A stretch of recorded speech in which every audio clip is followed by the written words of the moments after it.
মালদাহের চাচলের কুসময় গ্রামে মাথায় আগ্নেয়াস্ত্র ঠেকিয়ে লুটপাট চালালো একদল দুষ্কৃতী। বাড়ি থেকে সোনাদানা সহ 3 লাখ টাকা নিয়ে চম্পট দেয় দুষ্কৃতীরা। ফলে এই ঘটনার পরে আতঙ্কে রয়েছে গোটা এলাকাবাসী। এলাকার নিরাপত্তা নিয়ে প্রশ্ন তুলছে এলাকাবাসীরা। এই ঘটনায় বাড়ির মালিক রওশন আলী এবং তার 2 ছেলেকে আঘাত করেছে দুষ্কৃতীরা বলে অভিযোগ। তারা চাচল সুপার স্পেশালিটি হাসপাতালে চিকিৎসাধীন রয়েছে। সেই সব দুষ্কৃতীদের মুখে মুখোশ থাকার কারণে কাউকে এখনো পর্যন্ত চিহ্নিত করা যায়নি।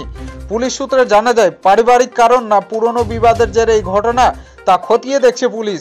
ইতিমধ্যে তদন্তের স্বার্থে 2 জনকে আটক করা হয়েছে। মালদা থেকে হরেন চৌধুরী রিপোর্ট, সংবাদ বাংলার কথা। সবাই ঘরে ঘুমিয়ে আছিলাম, আমরা ঘুমিয়ে আছিলাম, এই বাইরে ছিল। আমার শ্বশুর বুঝেছে কি আমার ছেলে এসছে, দরজা খুলেছে, খোলো দরজা খুলো।